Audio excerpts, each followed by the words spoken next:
Hello, world. Welcome to a very special Masters edition of Golf Subpar. Colt Knost and Drew Stoltz. Obviously, before we get to it, let's just address the elephant in the room. Sleaze, you got an incredible T-shirt on. Get amongst it. Subpar Masters edition, the green and yellow.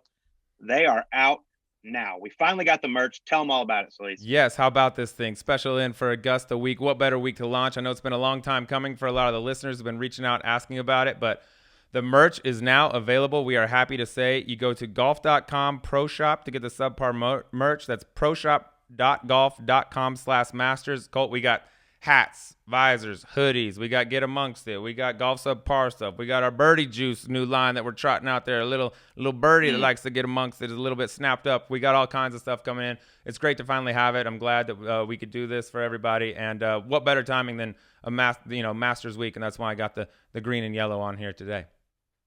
Yeah, you always look great, but you look very, very, very dapper today. I'm very impressed. I appreciate you saying that. Make sure notice. Make sure everyone goes out there, picks up their new Subpar swag. It's going to be awesome. I hope y'all enjoy it. But Slaves, we got to get to the man of the hour, our guy, the golden child, Jordan Spieth, got the job done at the Valero Texas Open. It's been a long time coming, almost 4 years, but he finally knocked the door down and got that 12th PGA Tour victory. And I believe you have the stats on what he's done since he came on Golf Subpar. Like we said before, we're trying to become the reverse Madden curse. Like go on Madden cover, your career goes to hell. You come on Subpar and you get rejuvenated and you start doing some special things. I know you got the stats. What are the stats since he came on? Yeah, so since he appeared on Golf Subpar, there in Dallas, he has gone tied for 4th, tied for 3rd, tied for 15th, tied for 4th, tied for 48th. That week doesn't count. Tied for 9th, and then a win last week in San Antonio. So quite the run he's been on. So, hey, any of you guys out there struggling, give us a call. We can be bribed. We're more sports psychologists than we are media guy. You know what I mean? We peel back the layers like an onion. We get to the bottom of the problem, and we just kind of rewire the brain to make sure you're bringing out your best stuff. But, dude, it was so cool to see Jordan do that yesterday. It's been a long time coming. Like you said, almost 4 years. He's been answering the same questions during this whole time. When's it coming back? All those sort of things. And then all of a sudden, he starts to have this resurgence, which really started, I think, around the 3rd round at Phoenix when he shot that 61, played his way into contention that week, and then started doing that every single week. He hadn't won, and that conversation doesn't end until he wins, and he did it this past week at Valero, and he did it in a tough way, man. Charlie Hoffman, God, you got to tip your cap to him. He played unbelievable golf, especially after that first round 75, but they had to battle, and there's good shots, bad shots, but Spieth looked like the Spieth of old when he was winning. Every putt that mattered seemed to find the middle. Yeah, it was awesome. And we got to talk about what happened on 18, where him and Michael Greller were talking about possibly going for the green from 270 yards on 18. I was a nervous wreck. I was exchanging texts with Justin Thomas. I'm like, can you just please lay up? And Justin wrote back in all caps, what in God's name is going on right now? Like, we were all like, what? This is a no-brainer. You hit 8-iron out there, you lay it up, you hit a wedge on, you make Charlie make eagle, which, yeah, I mean, the chances are very, very slim.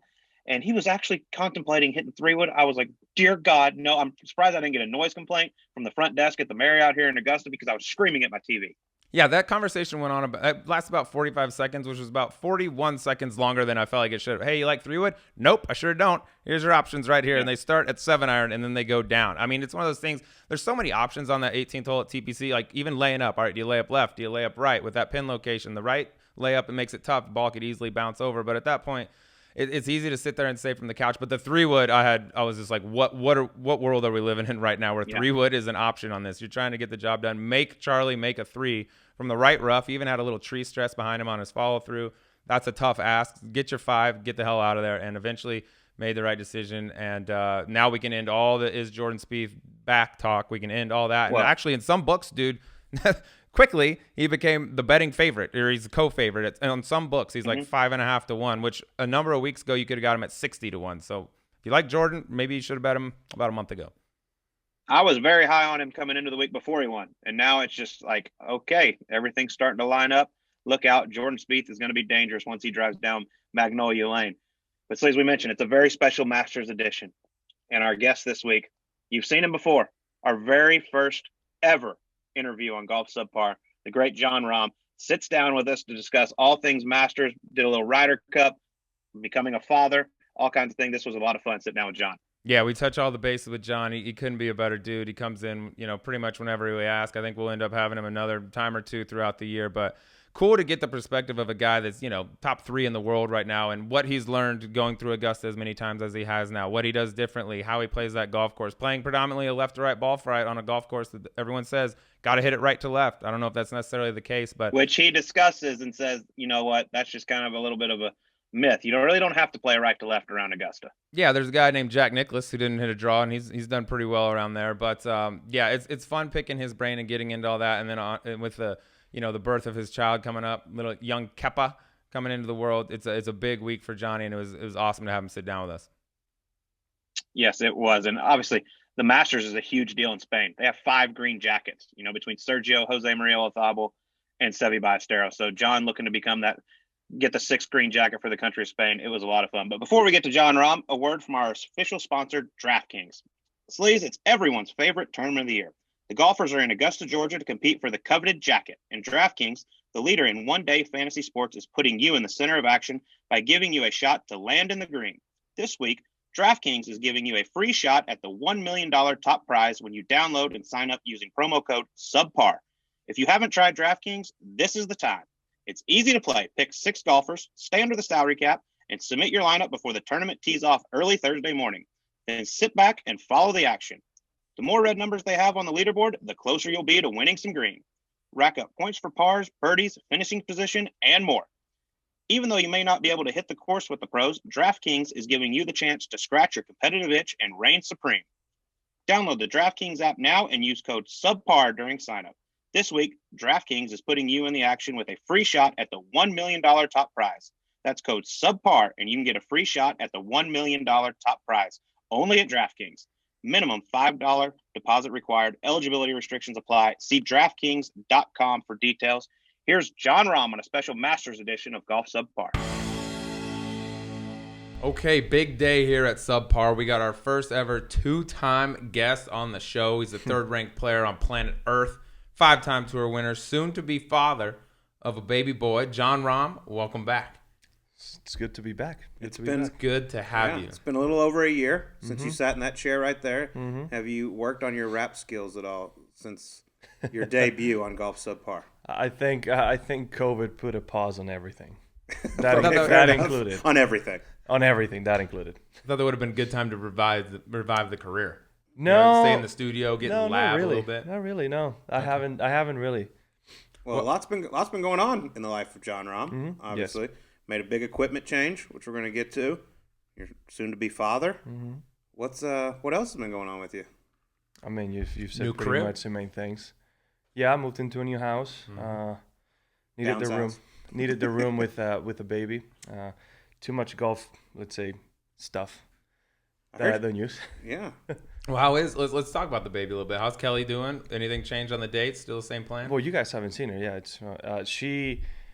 First of all, for somebody who's at this point 38, going on 39 weeks pregnant, does not look that long. She looks maybe 7 months, and then she's been doing great. I mean, she's had a great pregnancy, barely any problems. The only thing she's had, because she had no morning sickness, nothing, was some nausea while cooking some things. So you're saying I've puked more since she's been pregnant than she has? She has once. Yeah, I'm winning. You get nighttime sickness. Listen, dog. Mine's in the morning as well. Sickness. Mine's in the morning as well. For any father who hears this, he had to go through it. Obviously, at 38 weeks pregnant, she slept, I think, 2 nights ago, 11 hours straight. Yeah, maybe I'm pregnant. Which, to be honest, that's hard for like 90% of the population, I right? haven't checked, but damn, now that you say it, there could be a chance. Yeah. But other than that, everything's good. Date's still the same. What are we're looking? What are there's a range, right? I'll say like I did it. It's for the gamblers. Don't put too much faith on me. April 10th to the 12th is the due date expectancy, which is Saturday of the Masters to Monday after. Now, everybody says first child usually is late. I'm hoping it's either early or late. I just hope it's not on time at this point. But if it happens, said it a million times. I'll say it again. No matter what, I'm out. Have y'all revealed the sex of the baby? Yeah, it's a boy. Oh, Yeah. Incredible. Baby Spaniard. Baby Spaniard. Yeah. Just gonna come out rapping. He might. He might if he's got the genes. All right, well, so what's the plan? You're going down there. You said to everyone, if the call comes while I'm down there, I'm out of there. What is the game plan down there? Like, you going to have a cell phone on you? How are you going to get the word? My caddy has a phone. Check every hole type of deal? Or No, just have it on vibrate or something like that. Which I know it's Augusta National and you're not allowed to, but I'm hoping for that. They make an exception. You think they'll let you slide on that? I'm hoping for that, yeah.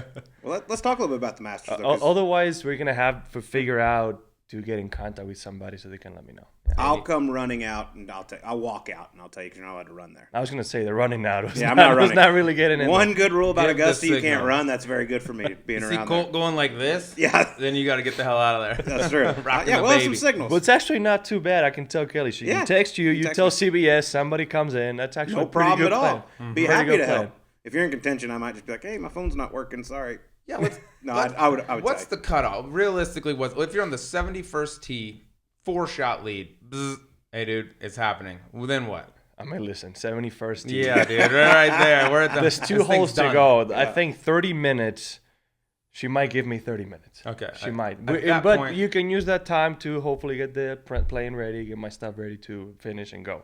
Yeah. Yeah, I think 71st. Maybe what about, let's keep creeping back. So what No, about so we 68th joked hole? about it. We joked about it, and I don't know how serious he is about it. Is if I'm going to the back 9 with a chance to win, she might wait to tell me no, or the people there will wait to let me know till I'm done. But those 2 hours, I think that's fair. it can be a lot. And what's the chance to win, right? Because we've seen comebacks, we've seen a lot of things. 8 shots. No. That's let's say 4. Within 4 with 9 holes to play. No, if it's 4, she'll tell me, and I'm out. Oh, but equal 13, equal 15. There's some we're tied. you ever heard of Amen Corner? There's some weird No, shit. I know, but it's like it needs to be a little bit more realistic. I think we talked about it. If it was within 2, Okay. yeah. Boy. It all then depends she- though. What if I'm teeing off like 2 hours before the leaders and I'm just having a heater of a round? Yeah. Right. Oh, So you might catch a playoff. Yeah. What if you're in the air and there's a playoff? oh, I'm out. I'm out. That would be epic to finish and win. And then where's John? Yeah. Yeah, Sorry, he's boys. gone. You win. He's All right, toast. Let's talk a little bit about your history at the Masters, though, because 4 Masters, T27, you have 4th, T9, T7. Obviously, pretty good the last 3 years. Do you remember the first time you ever watched the Masters on TV? It's hard because it comes so late or early in the morning in Yeah. Spain. I was going to ask, did you wake up in the middle of the night to watch? Or No, I had a pretty strict 9:30 curfew Okay. when I was young, so I could only catch moments like the next day or highlights. So Looking back, what's one of the memories that really sticks out to you? like the first thing that I remember, because we were on a vacation with family friends, was Phil playing the back 9 when he won his first Masters in 04. Oh, wow. Yeah, you were. You're so young. I keep Yeah, forgetting. how old were you? Like most people, we get on like, oh, dude, I was- Tiger yeah. 97. That was when I started playing golf. 7 You were years, just baby. 7.5 maybe, something Yeah. like You're that. just Yeah, a that's little fair. Nino at the time. Yeah, exactly. So everything before that, it's a little like, and I remember the chip-in highlights the next morning. My dad showed me because he stayed up to watch it. Tiger's chip-in highlights, obviously, I mean, in 05. So it's that's kind of the early. I remember watching his shot in 14, and just thinking, how the heck is that not going? Yeah. Right, it just looked like he was going in, and that's the first memory I have. Was the first time you went down Magnolia Lane the first time you played the Masters? Yeah. Oh, wow. Actually, not the Masters. I went about a month before, so that was the first time I went down Magnolia Lane. Tell us what that moment was like, because for 2 guys that have never driven down Magnolia Lane. Oh, you want to? You're gonna be there? Yeah, I'm going, John. So it's it honestly every time after that feels the exact same. Good, bad, Great. boring, great. Great. I mean, butterflies on your stomach. Juices. You know you're in a special place. It's Augusta National. You know what it represents and what it means for everybody. You're pumped. I mean, to say the least, you're really pumped. It's like the one place where like, okay, you're here. It's unique. It's very, very unique, and it's hard to explain unless you experience it yourself. Yeah, the lights are on. I mean, since you've come out, basically every major that comes up, your name that's very popular, people picking you to win and things like that. This year, with what's going on with the baby situation, is it almost kind of a breath of fresh air for you, being that you're not under the radar? Like, you'll never be under the radar, but you're probably flying as low on the radar as you possibly can going into a major for a long time. I honestly don't know. I'm not thinking about it. I'm assuming not that I'm gonna be a favorite, but I'll be up there within the favorites, right? So, because again, we don't know what's gonna happen. I'm still going there to get ready to prepare to win. So, That's what I was going to ask. Is your preparation this year any different from last year? nope. Well, that's good news. Yeah, no, I'm still going there for the committed to win. What Now, do you? I'm sorry. Go ahead. No, don't worry. If she goes into labor, obviously that's the trump card, right? I mean, it's above all. So no matter what I'm doing and wherever I am, I'm back. Then it's toast. Yeah. Then it's a wrap. Well, what do you do leading into? You're a guy that doesn't. You like to take the week off before major championships. What do you do for Augusta specifically that you wouldn't do for like how do you prepare differently versus a regular tour event? So I did play the Houston Open once, my first year, because that course was set up similar to Augusta. Since now it's San Antonio, which is not really anything close to what Augusta plays like, right? It's extremely windy, firm, and fast, and Augusta the last few years has been rather soft. And it's wide open. I know San Antonio, I haven't been, but what I see, it's kind of narrow, and you need to shoot 1.5 billion under par. And Augusta is not really like that. So it really doesn't set up like the best course to get ready for it. And especially if you make it far in match play. It's such a draining week that just getting mentally rested is important. On a week like this, I've been playing good. I've been really focused on trying to improve my putting because this year hadn't been great. And it was better at match play, so keep working on what I was doing, just improving that. And then the usual stuff you do for Augusta, right? I mean, very important lag putting, very important distance control. I would say that's the main two things that I would think of. Obviously, short game's important, but a lot of it is where you live yourself, right? Because if you live yourself in impossible spots, doesn't matter who you are, you're not getting up and down. What's your schedule like once you get there? Like, is it 18 holes Monday, Tuesday? Obviously, there's par 3, which isn't happening this year. True, yeah. I usually just play 9 holes a day. 9 holes a day? Yeah. Just trying to stay fresh? Yeah. I mean, when I came early on and I was seeing courses for the first time, I would play 18. But at this point, I played it enough. And I feel like if I really focus on 9 holes and do my job and just put in, a lot of effort, I'll get more out of it than if I just basically breeze through 18 holes. What's a 9-hole practice round at the Masters take? 3 hours? Not really. It all depends. What time you go. Yeah. And what 9 you're going on. If you go early of the back 9, it won't take that much time. What you're talking about? You're working on a lot of lag putting. Clearly, that's the thing that plays a big factor at Augusta. How hard is that to do? Like, you're here in Scottsdale right now. Augusta's greens are one of one. There's nothing quite like that in the world. How do you practice that and try to simulate what Augusta's like when there's really nothing speed and slope wise? Yeah, it's you try to get it, be as precise as you can be where you're at, and then hopefully the field transfers when you get to Augusta. To be honest, a lot of times I get there and I'm putting from memory. Like since it's the same setup every year, I have a memory of what the stroke is supposed to be. And I've heard Jordan Spieth say that before, and I've heard some other great players that have won the Masters and play good there say the same thing. You basically, like if I go to Augusta on a week that's not the Masters when the greens are drastically slow, and I look at a putt that I've hit before, I still see the break and feel the speed that I hit that one time. So it's a lot of memory putting because it is, visually very deceiving. A lot of putts that don't look that fast are very fast, and others that look fast are not that fast. It's a lot of just knowing the greens. It's probably why first-time players don't really win that often because it's so, it's a place that you learn how to play. Yeah. Was it weird in November, being that it was a little slower, a little softer, all that stuff, and all of a sudden you're hitting these putts that you've hit for a few years now, but it's completely different speed and break? Yeah. I mean, for people that have played there, 2 days in a row on the 4th hole, I hit my shot into the middle of the green and the ball stayed on the slope. I mean, that's just it's completely 40 feet away. Yeah, it never happens. To the back right pin, I hit it 30 feet short left, stayed on the slope. Usually that rolls to 50 feet, which we take because it's an uphill putt, and stayed on the slope. And I was like, I have no idea what to do. That's crazy. Yeah, it's some things that happen that usually don't happen. There were balls staying in spots that you'd never see them stay. Let's go through a little bit of the course though. Is there any hole at Augusta National that's given you trouble over the years? Yeah. Or one that maybe doesn't fit your eye when you think about it? No, it's difficult tee shots for me because they're Pelo are 7 and 17 because most of the time I've played this left to right wind to a fairway that slopes left to right, and as a fader of the golf ball, that's a tough one. That's a tough one. And 17's the same way? Yeah, they're Pelo, so it's really hard. 9 is kind of the same way, but you can start it left of it, like over the trees. You have a little bit more room. 7 and 17, you have the trees right next to the tee, and you can't really do that. So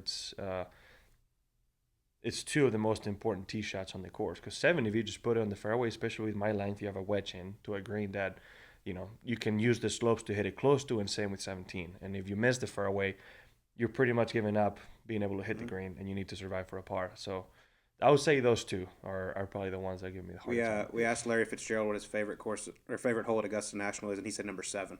And I said, why? And he goes, because I drove it one day. I was like, I think you're playing a little different tees than Jon Rahm's playing. Hold on, he drove the green? Yeah, well, he's playing the member tees, but yeah, he drove it on the green. You should just drive it this year, just dude. do that. You should just knock it on, drove bro. the green? That's what he told us sitting right here in that seat. Hold on, he must have hit it through the 5-yard gap between the bunkers. Yeah, or when he said flew that, it I in was there. like, I don't know where you're playing from, but still Well, a no, good shot. yeah. But yeah, you got to drive it through the little sliver. Well, He didn't first fly it of on. first of all, if you've played with Larry, I'm surprised he hit driver. Let's just start with that. Yeah, really surprised he There's no hit driver. desert at Augusta.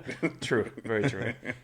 But is the narrative at Augusta going is it favors drawers and all this stuff? You're one of the best drivers in the world, but you fade it all the time. Is that narrative like overblown? You don't find any trouble with like number 2 or some of the other draw hole like 13 or whatever, being that you fade the ball? You hear that a lot, but who's got the most amount of Masters wins? Good point. Mm-hmm. Jack Nicklaus. What did he hit? Fade. I know it's a different golf course, but rule kind of still applies. I mean, Tiger didn't necessarily draw it. Yeah, and honestly, sometimes the way the holes play, you can still fit a fade on 2. I've done it, and Dustin not seen it. You can still hit it over the corner and fade it back. That's not, it can happen. 13 is the one where I just hit a 3-wood usually and leave it short of the trees through, and that's it. But I think the harder one for fader is 14 if it's firm. Yeah. Because if you get it going a little right, for anybody actually, that ball just keeps going out to the right. Bounces So, on there. yeah, that's a deceivingly hard tee shot. It's looking like it's going to be a rather warm, nice weather week at Augusta, so it's going to be running. I have yet to experience that, so I don't know. How often are you going down before? How many practice rounds do you play typically? I haven't gone this year. Not once? We just played in November. It's not like it was that long ago. Yeah. True. And different conditions. well, and you also have COVID's made it extremely difficult, right? So I did go before the Masters in November. I haven't gone since. Take us to the first tee on Thursday. Mm-hmm. You've played tons of PGA Tour events, tons of majors. Are the nerves on the first tee Thursday at the Masters worse than a normal event? No, but it is something special. Yeah. That's the thing, right? You have all the patrons literally on the tee box right there. It is always packed, and the way they introduce you is just so unique, right? I mean, 4 please, Jon Rahm now driving, and everybody there just completely goes quiet, and then you go, and it's a unique experience. Plus, if you're a little nervous, it's because one could be one of the hardest tee shots on the golf course, and it's like, okay, let's start it the right way, right? Yeah. It's an important tee shot, more than a lot of other opening tee shots. Well, let's talk about something you kind of touched on it just a little bit earlier, but you've been a big proponent of you don't like green reading books. Colt hates them. I hate them. We have a lot in common here. We're great talents. We're very handsome men, and we hate green reading books. Do you wish, like, green reading is a skill, right? I mean, that's kind of your argument here. You love the fact, obviously, that Augusta doesn't have them. Do you wish that the more PGA Tour events just said we don't use these things and they're outlawed? I mean, you just said it. Being able to read a green and see the line and start the ball on line with the right speed and all that, it's all talent. And we had this conversation once. I think some people are born better putters than others, but you can develop this skill. You can develop green reading skills. You can develop that feel. And the greens boosts are taken away from the game. That's what I feel like. It's part of what it's always been, right? And I would say, more than us and more than the generation that's playing now, ask the older generations what they think about it. Oh, I would love to know what people like Zinger, Faxon, Jack, other people that play before us, what they think about it. I mean, you look at a guy, Brad Faxon, who made his money on the putting green. I mean, he wasn't the greatest ball striker in the world. Mm-hmm. I mean, that was his advantage, was reading greens and being a great putter. Mm-hmm. And with these books, you take away one of his weapons. Well, you're helping. Yeah, I mean, you're helping a handicap. Yeah, I hate it. It's like lies around the green for short game. Like this one's going to come out dead. This one's going to come out hot. Like there's a skill to that, and you get it from hitting millions and millions of chips over your life, and then you have that skill. And if someone came over and was like, I mean, it's not quite the same, but came over and was like, oh, that's going to come out really hot. That's useful to know. To me, the greens books, it's almost like if you compare it, you just said it. It's like, oh, statistically, I'm not as good a chipper as Colt, so I get to place my ball in a good lie. You can't because you're good, but I get to place it because I'm not as good. Or, oh, you don't hit it as far as we do, so we're just going to let you go 1 tee box out. That's just not is not how it goes, right? So I think each one has their own skills and talents, and you develop what you want and you do what you want with it. But I don't think greens book should be a thing. I just get them out. Yeah. Yes. Do you think you have a bigger advantage at Augusta, being that there are no green books as opposed to other places on the greens? Think about who always putts good at Augusta. Jordan. Who else? I haven't played there yet. I like putting there, obviously. Patrick Reed. Yeah. Phil. If you start thinking about all these great putters, most of them, a lot of them field putters that will use the greens book when they need to, but you get there, you forget about it, right? You just don't think, and you use your feel, and all these great people start making everything. It's crazy. See, I feel like if I'm looking at the greens book, and I mean, you're a field putter as well. I mean, you look at the line, and you think it's right edge. Okay, you're from 10 feet. Then you pull out the greens book, and it says it's going the other way. Like, that would mess with my head and drive me crazy. I don't use them. Well, I know. I'm just saying if you did. Yeah, that's why. How do you hit a good putt then after that? You're like, okay, I think it's going left. This book says it's going right. Who's right? I mean, see, so my caddy buys them for the maybe once every 3 tournaments. I ask him to read a putt, and he needs it because obviously he's not looking at everything, and he might help him out. But I don't think it would help me, but I just don't think it's good for the game. You know how much those green books cost, too, Sleaze? I bet they can charge whatever they want. What are they? $150. You reimburse Adam for that? Like a discount. I'm just kidding. I feel like you he's go out doing there. just fine. If you went out there and made your own, if you wanted to go around, He gets Augusta it though. He gets it for himself though. Yeah. He hasn't asked. I would if he asked. Oh, well, you better hope he doesn't listen to this. You're going to have like 150 to his check each week. He's probably just fine. But I feel like if you went out there and you wanted to make Actually, your own. It's a work expense. There you go. There you go. It's a write-off. It's a write-off. Yeah, we're big tax guys. Sorry, I cut you off 3 times. No, you're fine. I was saying if you want to go out there and make your own and be like, okay, when I'm the pin's over here and I'm here, this putt breaks more to the left than I think, or something like I'd be okay with that. But having these topography people come in or whatever it's called and chart out like this is 2 degrees, this is 3 degrees, and all that. So I think that's bullshit. So I'm perfectly fine with, because I did it in college, right? And your home event when you know where the pins are going to be, I basically potted and wrote down the breaks. Yeah. Right. I'm perfectly fine with you doing your own job, not somebody coming in with some machine and telling you exactly how it's going to go.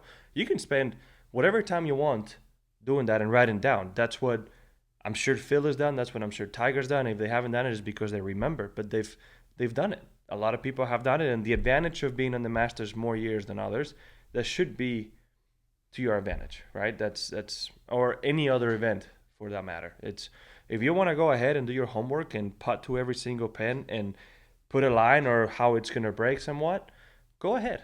But just the whole thing that is given to you and anybody can go and take it, because you can't access it in amateur games, right? It's only once you turn pro. So I don't. I got in an argument with someone on Twitter one day about this greens book thing, and they brought up the yardage book. They're like, well, you should have to ban yardage books.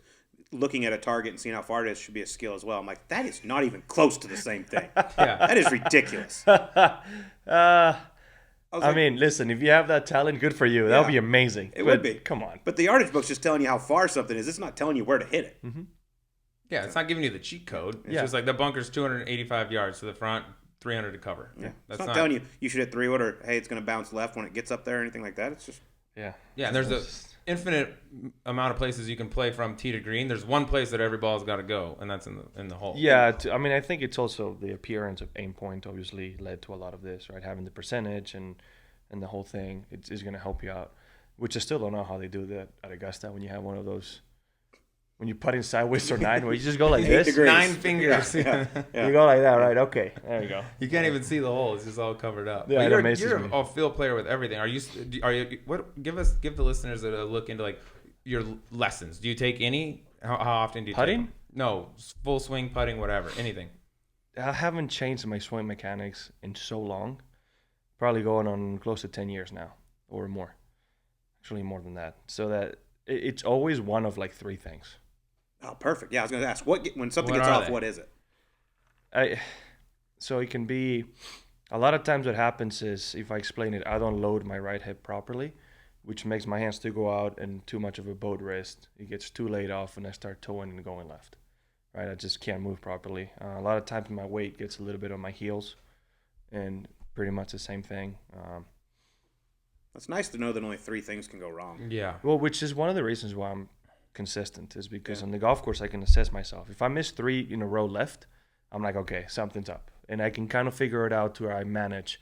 And I'm not going to, some days are bad and they're bad, just not feeling good. But I can try to manage around the golf and at least try to predict what I'm going to do. Fair, yeah. And I feel like that's old school too. Like guys back in the day didn't have as much swing instruction. They didn't have all the video and the camera, and they could self-correct in around better because they know, hey, I got these 3 things I do. Nowadays, guys get it going both ways on the course. I'm like, gotta get to the range, gotta get my guy, gotta get some camera and do all that stuff. Well, usually if I play really bad, I don't even want to go to the range. If you play bad, you don't go to the range. Well, I usually hardly ever go back to the range after a round, tournament round, just because I don't know. I'm not used to it. If I'm playing good, I'll just keep the good vibes and go home and rest. I always prioritize rest for a long career. That's where I am. If I feel like I'm close to figuring something out, I will, and maybe hit 20 balls. Like I don't go and hit another 100. I won't do that. So it's just I rarely go practice after a round of golf. Very interesting. Around. Well, we all 3 had that in common. Other than that, no practice. Where's the range? Don't care. I gotta ask you this. I will before though. That's the thing. I'll try to do it before. Yeah. I gotta ask you this because Spain has an incredible history at the Masters. I mean, 5 green jackets. You got Jose Marie, Seve, and Sergio. How big is the Masters over in Spain? Like when Sergio won, like how big a deal was that over there? I wasn't there, so I can't tell you. Well, but you talk to people over there. It's a huge thing, especially because it was Sergio won in 17, so 2017, 18 years since the last one, and especially being Sergio was his 74th attempt at a major, with how close he came so many times. I think it was a big sign of relief for the whole country. It was a great moment for him and for all of us, just because. Especially being the Masters. I think everybody would have loved to be something that Spain hasn't won yet, but to continue that tradition on Seve's birthday. Yeah, that's because he won on Seve's birthday. You knew something had to happen that day, right? It was unique, and it is an important event. It is big. That's so cool. Yeah. I still think, as Europeans, though, the Open has a big impact on everybody. Yeah. I think the Open is much bigger there than it is here. I think rightfully so it should be. Yeah, of course. Yeah. Have you ever sat down with Jose Maria or Sergio and pick their brain about Augusta? Of course. What'd they say? What are the secrets? You should get one of these green jackets. Shoot the lowest? Yeah. No, Ollie did tell me this once. I was playing with him. And because all they show you at Augusta is all the flop shots and all the things people do, right? And this and that. So I'm like out there trying to do all these things. And it's like, John, you can actually do a lot of things just bumping it and going low.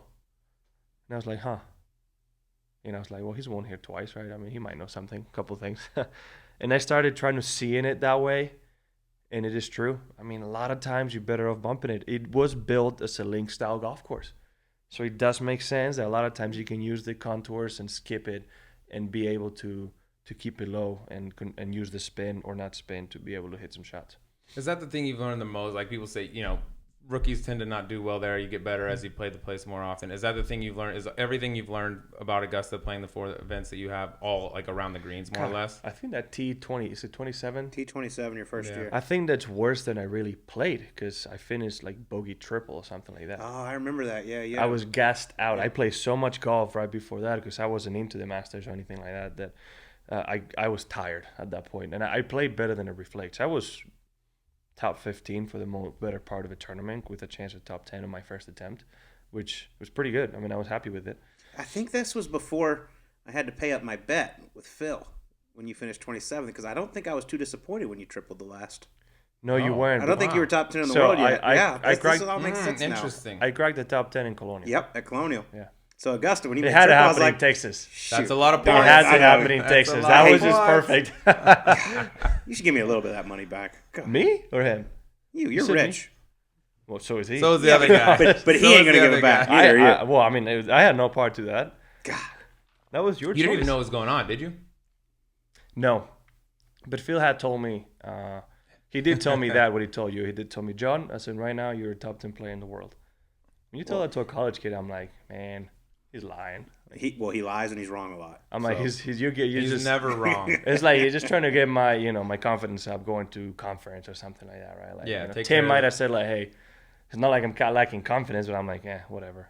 I mean, not that I didn't believe so myself, but I was like, he's just trying to be nice. Yeah, that's one of the few times. and- One of the very few times. And he was right, which is also a common Which is really theme good. with Phil. Yeah. It was If 2 you years, could've- right? If Rarely- you could've just rarely held off for a wrong. little longer, we would have been fine. We're not going to get into it. I'm still upset about it. I'm having to do this podcast to get back to even. Okay. we got a few more to go. We got a few. Let's talk some Ryder Cup because it is. Do you know it's Ryder Cup year? No, I Are didn't. you aware of that, Thank dude? you. It's only in a few months. Thanks for letting me know. Yeah, dude. Appreciate it. Get ready. It's in the We U.S. had Podrick here, and he said you're on his radar. So Yeah, dude. You got have that going for you. You got a good chance of making the team. I don't want to put too much pressure on you, but you keep doing what you're doing, you might get out there. All right, but let's do talk Ryder Cup because you were on the winning team last time in Paris. Steamrolled all that in front of your home fans. Now it's coming back over here. Does part of you seem like a guy that thrives on the energy and things like that? Is part of you looking forward to playing in the States? And you got a lot of fans here, but for the first time, you might be a guy they're not rooting against, but they ain't going to be rooting for you. For the first time? I mean, you're a guy that you have a lot of fans, dude. Oh, I do, but as a Stateside. European in the U.S., come on, man. Stateside. I've heard it all. But I know Ryder Cup is different. So I am looking forward to it. Yeah, of course. It's the one time where we get to feel like we're, athletes from another sport. Like I can't imagine with some here and going back to certain stadiums. So I'm looking forward to it. Yeah. Can you compare the nerves first tee Ryder Cup like first tee at Masters? No, you can't. It's just not even close. No, it's uncomparable. You can't. It's not even close to the same thing. Like, is it to the point where like you struggle to tee your ball up, or you're just like, oh my god, how am I going to hit this golf ball? Well, given the fact that I had we were playing in Paris, which is not the easiest opening tee shot. You had like a 4 It was iron. an That is a iron. Oh no, nightmare. it was 8 a.m. and it was freezing. I had 3-wood in hand. Okay. Yeah, it was cold. That's as heck. even worse. Well, no. Top glove. I was planning on one of spinny fades, like Okay. yeah. A little necker out there. No, I did. I just tried to get the crowd riled up like it was the 16th in Scottsdale. Because I was like, I don't want to hear crickets. Like I want to just get the noise going, so I forget about what's going on inside, and that's kind of what I did. Well, what are you going to do with Whistling Straits? Because if you tell them to get loud, they're just going to be quiet. No, it's you're in hostile territory. Just go and do it. It's what you know what to expect, right? So you I just bet go they'll and get play. loud for you. We need to come up with some songs for the first tee. European. I mean, if in stateside. now the one thing is, this might be the 1 year where we'll have very little representation on the Ryder Cup because of COVID, right? I don't know how many people will be able to come and how many people will actually be able to attend. So we'll see how it goes. I'm hoping we can get full numbers, but if we I can't, think by September. Yeah, hopefully. well, it's Some of these just places how are- many Europeans are going to be able to come. That's the thing, right? So Oh yeah. Yeah, with quarantine That's and a all good that. point. Oh, it's So going to be that's heavy. all Heavy Americans. U.S. Oh, my red, God. white, and blue for so there might days. be, like you said, no noise if I try to get anybody going. We can Yeah, be dude. bought. Yeah, I'm we- just saying, you we- can have 2 European team. I'll Olay Hands the out shit there. out of you if Yep. you want it.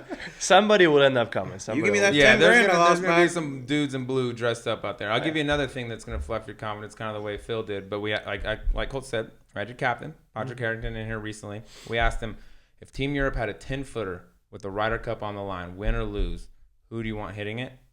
Who do you think you said? I mean, it seems like an obvious answer. Right Victor now. Perez. Agreed. Ian Poulter. No, I'm kidding. He Honestly. said you, bro, which leads us to believe you might make the squad. I'll take it. That's a gotta be That's pretty. a- I mean, That's yeah, a take pretty it. big feather Yeah. in the cap. But you have an opportunity, right? I'd rather be the one who's putting than the one watching because you have Yeah. the opportunity to be the one who makes the putt. I'd rather be a Martin Keimer. And Yeah. I said at But the then time, you could also be Bernhard. It's all right. yeah, that's a tough. Not everybody, I feel like all 12 people on that team will be looking forward to that responsibility. Do you think So- so? Do you think that's the case? Because I said when he said that, I said I think John is one of I didn't mention Europe specifically, but one of the few people who really want that big stage, the ultimate moment, do or die, Yeah. all that. And I Yeah. think you do it. I don't know that that's true. I think that's what everyone in separates golf. the great players from the I, good Well, I if- completely agree, but I think there's a lot of guys that would gladly be on the side and be like, "Thank God I don't have this putt." You would be able to have to say, even before you hit the putt, that you experience something that maybe how many people have had that in their hands, Handful, maybe. right? So Yeah. you've gone through an experience that not many people have had, and if you make it, you're definitely going through a feeling that nobody has gone through, right? So, right, it's like having an extra point to win the Super Bowl. Do you want it or not? Yeah, of course you want it. It's a tough situation. I mean, you look what happened with Hunter Mahan over at Glen Eagles Yeah. against Graham McDowell. I mean, that's That ruined him for with you quite a while. Yeah, that can stay with you for a long time. But- It can, but yeah, I like it the fact that can. you're like, yeah, I want that. I Yeah, don't wanna be I've sitting on always the wanted to sidelines. have the last putt. That's cool. But I think that's what makes you different than a lot of. I think there's a lot of guys. They might say that in real life, say that in front of a microphone, but in real life, they'd be like, "No, I don't like." They'd be more than happy being on the sidelines. Yeah, I mean, But you ain't one of them. Yeah, it's just I mean, you get it, you make it or you don't make it, but you have the opportunity, which is the most incredible thing. With that new Odyssey putter, you're probably definitely gonna roll it right in. Yeah, exactly. Exactly. You slid into that thing quick too. I remember when we were playing a while back, you just made the switch. You had a long time to put the putter in the bag, and you said it might take a while. And then a couple weeks later, you were right. Let's talk about. I went through a couple though. I went through a few. You did? Yeah. Let's talk about the equipment change. All right. Yeah, in general, because I mean that was big news when you. Figure somebody wants to know, right? So. You came out 2021. You got the Callaway flat bill on, which you're not wearing anymore. Yeah, I got that. It didn't fit very well. Yeah, we noticed. So he's got a large dome too. Well, they didn't have the Maverick hats in Hawaii. Yeah, so that's why I had the flat bill, and then after that they have the ones I liked. But how's the transition been? Pretty easy. Easier than I thought. Really? I'm not gonna lie, fully honest, and I've told Callaway this. I've told everybody around me. I was expecting to struggle for a little bit. Really? Like expecting to struggle. I mean, you're doing 14 clubs and a ball. I mean, it's a big deal. Yes. And it kind of reversed. I thought the driver was going to be hard to transition into, and it wasn't. I thought the putter was going to be easy to transition into, and it wasn't. I thought the ball was going to be a lot harder to get used to, and it wasn't. So it was a bit different to what I was expecting, right? The one thing, I did play Callaway irons in college. I had 2 balls for about 13 years of my life. So I had certain experience, so it wasn't overall as difficult as I thought it was going to be. I'm very happy with it. Did you do it? It looked like you did it all at once. I mean, you came out there one day and we played. You had everything in there. Was there any hesitation? Because like Rory did this a while back after going from Nike, and he was like, in hindsight, I might not should have done 14 at once and said, okay, let's get the ball dialed, and then we got that figured. Now go to the irons, but you just did it all at once. So I had the opportunity. All I had to play this year was the ball, and I think. Callaway had the confidence on their staff and their equipment that they're going to figure it out. If you put the pressure on me like you have to play all 14, it might have not gone as well. But since I'm doing it willingly, I was like, I think it was a lot easier. Plus, when I did it, it was right after the Masters. I already given the news to TaylorMade and Callaway what was going on. I came home, rested one day, and went straight to San Diego and spent 4 days, day and night, getting things fitted. I mean, the amount of balls I hit, and then when I came back, the amount of time I put to get used to it was more than I've ever really done. I basically didn't have an off season because I was getting ready for it. So it's not only the fact that it was good equipment, it's the fact that I put in so much work to be able to play with it. And even then, I still had a couple things to adjust, but I think that's why I've played so good. Right? I put in the time to be able to get used to it. That's what's crazy. You spent 4 days at Callaway, then you come home and do it, and the listeners at home go to whatever golf store they are and hit a few into a simulator, like, oh, this thing's the best thing I've ever had. I'll take it. Boom, throw it in the back. Well, the crazy thing, this gave me a lot of confidence. After those 4 days, I come back home, go to play with my buddies, shoot 59. I'm glad I wasn't there. I would have lost a lot. 14 clubs and a ball. That's pretty First good. time I'm on the course with everything, shoot 59. I was like, well, this works, right? So we just got to fine tune. But yeah, it was. That's crazy. Yeah, that's a pretty good. One good for transition. 1, 59. No big deal. I'll try the new shit. Oh, yeah, 59? Yeah, cool. and then, By the way, you want to shoot 59, just go buy some Callaway stuff. Yeah, dude. the guys at Callaway were pretty happy, obviously. Since then, I mean, we just tweaked the driver, tweaked the 2-iron, and the putter. The putter has been the hardest thing. Yeah, okay, that's a good question. So, before, were you a guy that tweaked much throughout the season? No, once it's said, I don't like to change anything. Okay, so now, still not much tweaking since you got on? A lot of it is early on. And the hardest thing is, you're here in Arizona, weather's perfect, there's hardly ever any wind except today, right? And the ball flights relatively straight. So it's easier to get fitted here, and then my first tournament is Hawaii, right? So it's hard to gauge what's going on. So you need a couple rounds, and then you have Torrey, and after Torrey I was able to figure something out. Yeah, because you put a new ball in play, and you're playing out here, no wind, nothing. You go over there, and you know how the old ball is going to react to a 20-mile-an-hour wind. That first time. That's exactly when I said, when I'm saying I didn't expect to play good, I did not expect to play. I was expecting to hit good shots, and certain things happen. And I did have some moments that weren't that good, but I still was getting top 10s, which, hey, I mean, clearly, I wasn't too far away. Winning's hard. And you're not a guy that tinkers like based on course setup, right? You got your 14 gamers, and you go, you're not like, oh, maybe I'll put a 5-wood in, or maybe I'll put a driving iron or whatever. Yeah, I have a 5-wood and a driving iron, and it depends on the week I'll play. Throughout most of the West Coast swing, I'm going with the 5-wood. What about at Augusta? most likely 5 wood. It all depends. Sometimes there's certain wind conditions, par 3s, you might need the 2-iron. We'll go to the 2-iron. But if you think, it's usually like, I might need it on 2, I might need it on 8, I might need it on 15. You might need a certain holes. So that's what we go with. That's cool. That's it. Well, you've obviously been here before. You know what's coming next. It's the Emergency 9, but this is a special Masters edition. So it's not going to be anything like it was before. This is all Masters related because this is our Masters special for Golf Subpar. Oh, well, thank you for choosing me. All right, so we're going to have a little trivia. We're going to have a little trivia in here as well. So trivia, okay. Trivia and some other stuff. Is it rapid fire or? Nah, you can think. You can elaborate if you want. Look it up on your phone, but yeah, you can go into it. Oh, I can't cheat? Okay. All right, Horton Smith won the first Masters in 1934. Remember watching it? Oh. Yeah, you were How negative much? 70. Let's go. How much did he win, and what was the total purse? Ooh. 1934. Do quick inflation. Well, in your head. I know the stories of like Jack's first check being like $70, right? So I can only imagine. I actually have no idea. Okay, let's say total purse. God, I'm clueless. I'm so clueless. That's tough. I'll say total purse is just in the thousands, somewhere in the thousands. Yeah, 5,000 total purse. Not a bad event on the Jickeys. I was gonna say 4,000, by the way. Yeah. So it's in the thousands. I mean, was the winner still getting 18%? Close. Really? No, not really. He got $1,500 for winning. Actually, pretty good. Yeah. Okay. Yeah, 1,500. Not a bad week's work. Yeah, he got 30%. Almost 400 a day. You know what I mean? Yeah, I would have. I mean, 1,500 for sounds like winning a the nice Masters. Jicky Jack, dude. It's the first one. I mean, you don't know. Oh yeah, it's incredible. All right, I got you one here. This is my only trivia one. But you made an ace on 16 last November, skipping it across the water on 16, right? Can you name the other 2 players who have done that? VJ St. Martin Keimer. Okay, good. You're 1-1. Yep. Good job. Good job. All right. I've seen Did you know those that before. prior to you making it? Yeah. Okay. I've seen both videos before.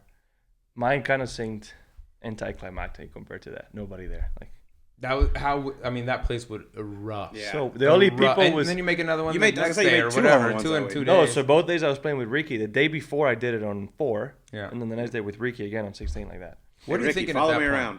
Yeah, exactly. I was like, I hope we're paired together, dude. Like, What are you thinking at that point? Like, this is my week, or I'm using all my shit up on the practice rounds? not thinking about it too much. It was my birthday. I was happy. Yeah. I mean, Yeah, 26. birthday too. gift, right? Happy Augusta was birthday, giving by me a the way. birthday gift. Happy birthday, dude. Thank I you. love that.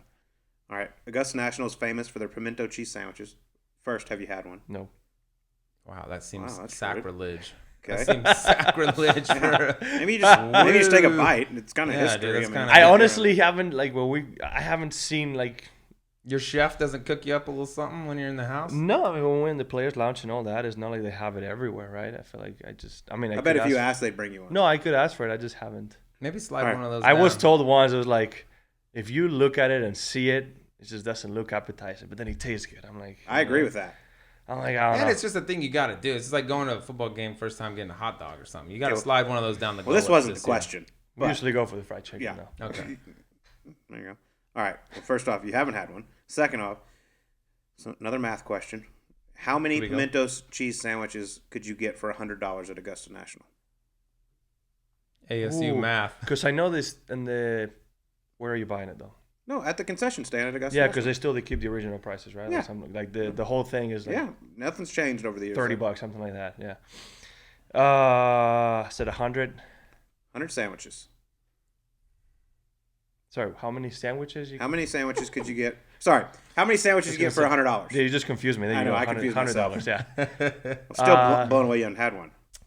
No, I know. It's got to be. I mean, I'll say they're less than $1, especially when they started. 200. No, they're $1.50 each. You can get 66. They were $1.50 back then. Well, I don't know. That's what they are now.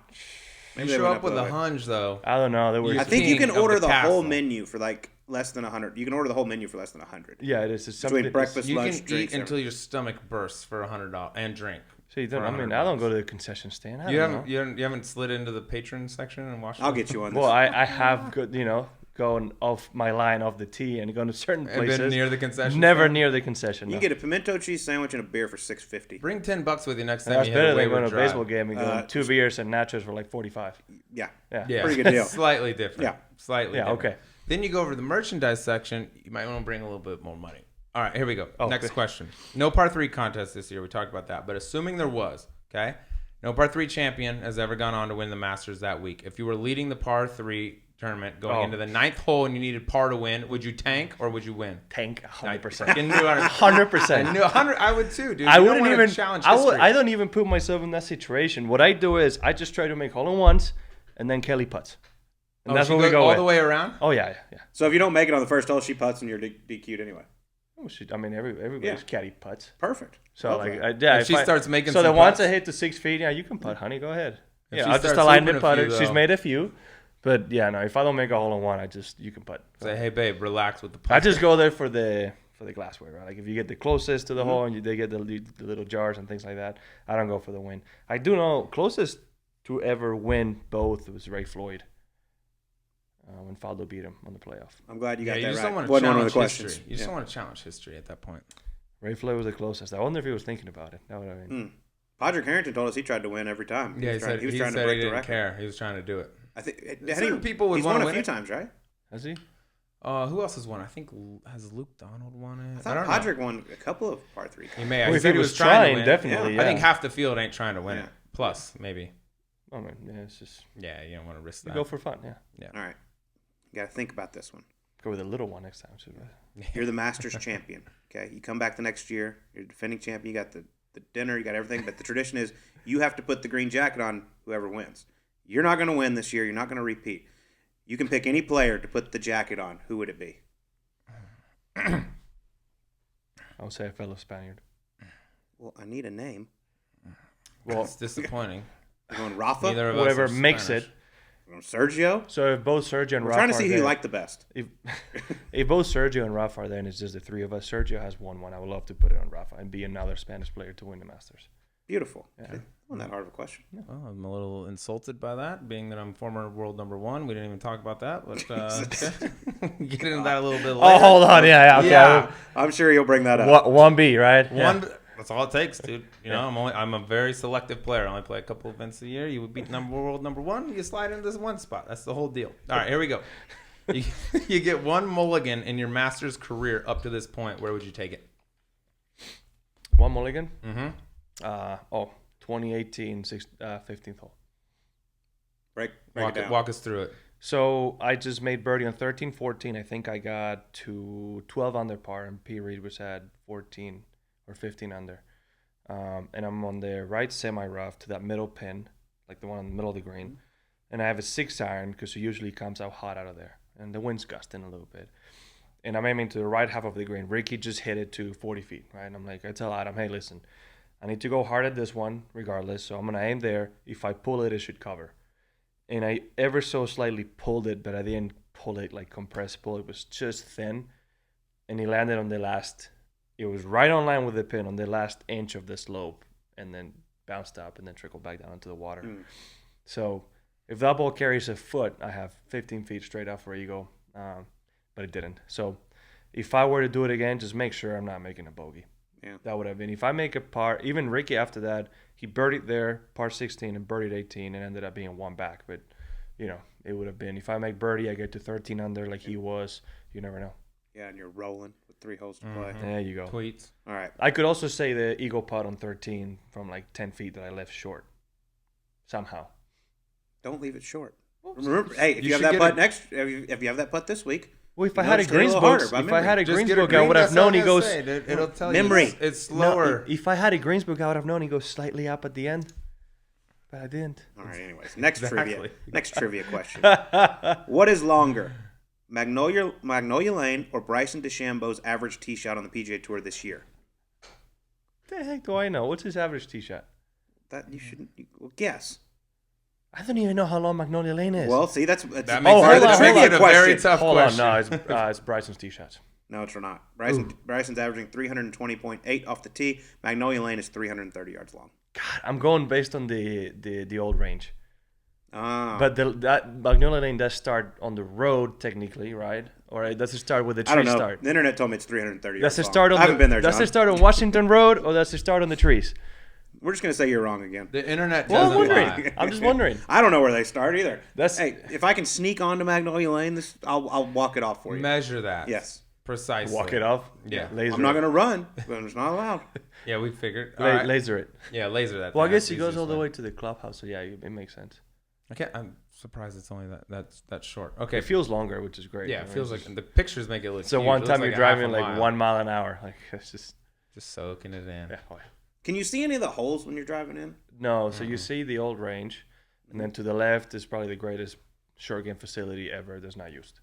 It's not used. No, it's the old chipping green, right? So when you drive Magnolia Lane in the middle, you have the old range there to the right and the left. At the end is the green, but then everything till the road is perfect fairway. So you have a green where you could hit a shot from basically the edge of the green all the way till about 200 yards.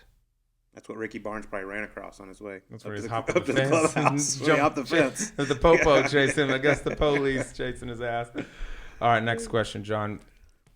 Do you think if you and Kelly have baby number 2 that you could maybe plan to have it at the end of September 2023? Perhaps say between the dates of September 29th Listen, and this October one 1st? wasn't. We weren't thinking about when it was going to be born, right? I mean, she was like the usual. He was playing. It was like it usually takes a while. Right. Yeah, there's a lot of stars out there Yeah, for that and stuff we were to in happen. summer. We were doing. It was right after quarantine. We agreed, and it happened when it happened. I mean, when she told me it was after I found out at the PGA, we found out she was pregnant, and then she started doing the numbers and crunching. It's like I'm doing April 12th. I'm like, hope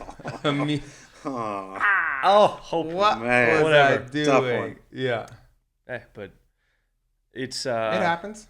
yeah, no. I mean, it Just not to guys that are It's top not a- From three now in on, the just world. plan it around Ryder Cup. I was gonna say maybe September 23. Yeah. That's you feels know like the a one good thing. time to have You a know kid, why dude. I was really happy about it because it's nowhere close to anybody birthdays. Like nobody in her family or my family's got a birthday in April, which works out perfect. Just think though, in the future, you're gonna win one on your son's birthday, perhaps, maybe That's a great thing. double special. I think Sergio's boy Enzo is April 10th. There you go, For double example. special. You're gonna run up and hug you and all that, If you only had 2 options to name your baby boy, would it be Colt or Drew? or He sleaze, already has a name. So. or sleaze. Are you allowed to tell us what it is? Yeah. It's a Basque name from where I come from in the Basque country. It's Kepa, Kepa, Kepa. Kappa. Pretty sick. Okay. So not Colt or Drew, both also 4 letters. Also, yeah, a little insulting. Kappa. All right. Middle name? What do we got? So following Spanish tradition, you know how in Spain my name is Jon Rahm Rodriguez, right? Rahm is my dad's last name. Rodriguez is my mom's last name. We don't usually have middle names. So I didn't want Kelly's last name to go to die in that sense. Like, doesn't go. So we agreed for our kids' middle names to be Cahill, which is her last name. So that way they still have. And with this first one, once she changes, she's going to make her last name her middle name as well. Once she changes to Rahm because of COVID. It's impossible to get this done. Possible. Her initials and our firstborn's initials would be the same. Kappa just became the 2045 Masters leading odds to win the Masters right now. There's some Kepa books in Rahm. Vegas right At now. 24? Yeah, At 24? Yeah, 24. I think he'll be ready. That's young. That's good. Oh, yeah, dude, great. he'll be ready by then. Second youngest Spaniard to win it. That would be nice. Yeah, there you go. All right, last question. All the holes at Augusta National are named after a flower. Do you know that? Yeah. Okay. Which one of the following is a hole at Augusta National? Oh, man.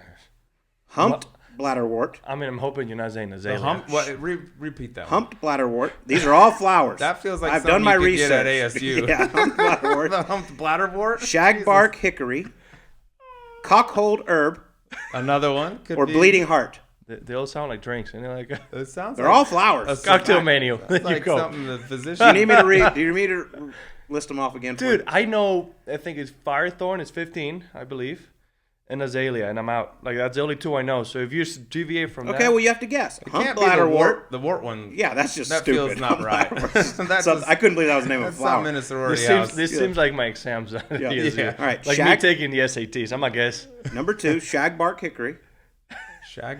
Okay. Number Shag 3, Hennessy. cockhold herb. Or bleeding heart. I think, is it bleeding heart? No, actually, none of them are. I just wanted to Really? see No, if you I was actually going to knew. guess Yeah. Bleeding Heart, too. I was just trying to find ridiculous names of flowers. There are some ridiculous ones out there that I couldn't even say. Oh, on the you show. could. I mean, come on, man. You can't do that. That's painful. If there was a hole named Cockhold, I guarantee you I'd Cockhold. remember it. That's my favorite hole. I did just because it's Augusta. I did not want to say that one. That's just out of I'll respect. say it. I'm an idiot. Who cares? That's a good question. Yeah. That was a trick question. Trick question. Yeah, Had you to got be. you got tricked. Come on. Well, John, Johnny. awesome. Best of luck this week. Go get them. Get that first green jacket. Kill him. Thank you Tell very Kelly much. to hold it for a couple days.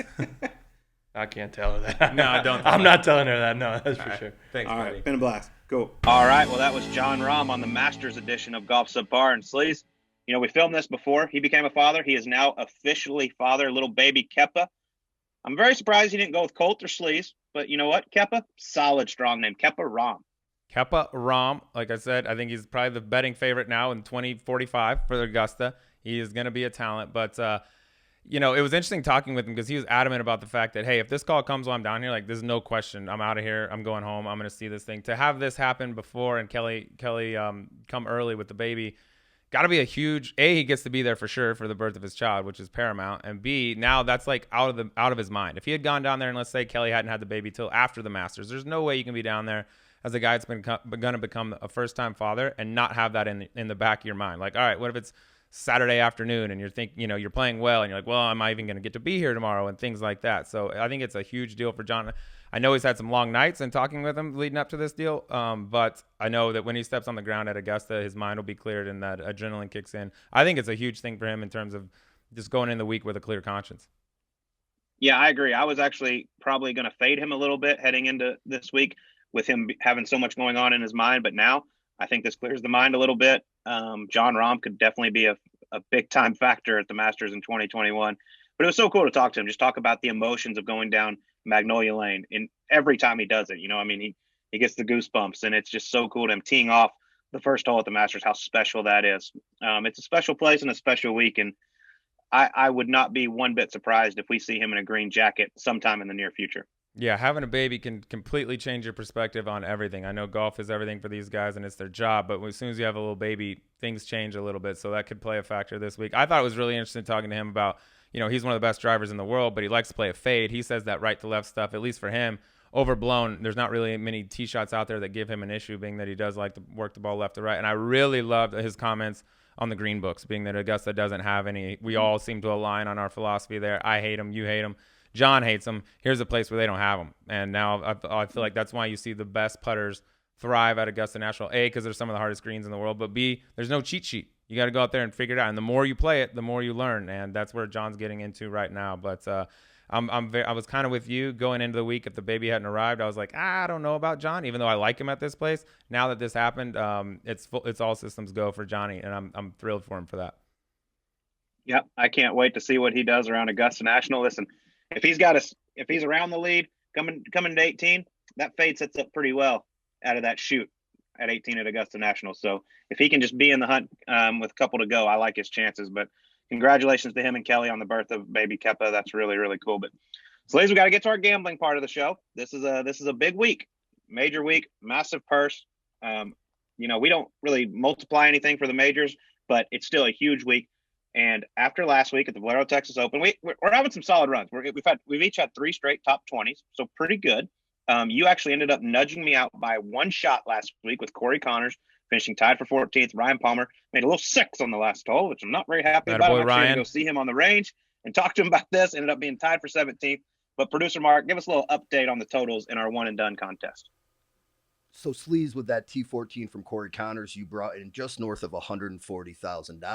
A lot of money. Topping Colt's T17, which was good for $105,875. Shrinking the lead to $1,840,804. Right there, baby. That's how you do Hey, it. if you pick the winner and I miss the cut, you're there. Exactly, dude. Brick by brick. That's how we do it here. And I do have the honor, and quite frankly, there's about 6 names. If you just threw in a hat and I drew one out, I'd be like, yeah, I like that one. It's pretty much everybody at the top. There's no surprises here. One of the biggest tournaments of the year, if not the biggest. I'm going with a guy who's coming off a monster win in his career. I would say the best iron player in the world, definitely in that conversation. He's going off at 11-1. He's finished 39th, 22nd, 17th, 12th, and 4th in his Masters career, getting better every single year. I feel like the time is right for him to pounce. Justin Thomas, 11-1, Team Sleaze. Let's freaking go, buddy. Get me back in this thing. That's a good pick. I mean, it's hard to argue with JT around this place. He was very, very high up on my list. The other guy that's very high on my list, I thought about picking him. I thought he might be a little bit of a dark horse sliding under the radar, but then he went and won the Valero Texas Open last week. And I'm going with a man who has a green jacket, the golden child, Jordan Spieth. It's supposed to play fast. It's supposed to play firm. It's going to be a little harder to hit greens. Whose short game is better than Jordan Spieth? Makes the clutch part. Something about this place, when he steps on the greens, he turns into the artist he is and just makes it from everywhere. So I'm very, very excited for Jordan this week. I'm going with him. When I decided to go away from Justin Thomas at the Players, I was kind of sliding him to Augusta, but now with Jordan's recent form, I'm going to ride my boy and see if we can get another green jacket. He's going to be popular, man. He's going to be popular. JT is going to be popular. Like I said, I think there's about 6 names. I was going to make sure I didn't align with you, so if you had JT pegged and we're going to go the same pick, I was ready to audible into somebody else just because I'm down right now. Ties don't do me a lot of good, but man, you're right. Like Jordan, even coming in November, he's a guy that he's still dangerous around that place. He's different. He's different as soon as he steps on that property. And this week coming in, riding the confidence of a win, all that conversation behind him. Now he just gets to put all that to bed and just go play Augusta. I'm stoked, dude. I think this could be one of the best. It has the potential to be one of the best, most tightly packed leaderboards on a Sunday because so many of the top guys are playing so well right now. I mean, we didn't even just pick DJ, who just boat raced the field, in November. We didn't pick Bryson, who a lot of people said it. Jordan Spieth, the guy you just picked, rewind a few months ago, he said Masters is Bryson's to lose. I mean, there's a lot of guys you could circle this week, and I think we're setting up for an incredible Masters. Yep, I cannot wait. I am going to be here all week, Sleaze. This place is special. My first time on the grounds. I got goosebumps just walking around this place. I can't wait to get out there, and I'm going to walk all 18 holes today. Make sure you get your cell phone out, walk around the property, call me periodically, take a lot of pictures, and just flash that thing around a bit. That's what they want you to do. They want you to have a good time when you're there. Exactly. But more importantly, make sure you go to DraftKings, download the app, get amongst it this weekend, code Subpar, set your lineup, try to win that $1 million. It's going to be a lot of fun. Hope everyone enjoys the Masters. And next week, Sleaze, we got another monster guest. The most famous man in Arizona, arguably.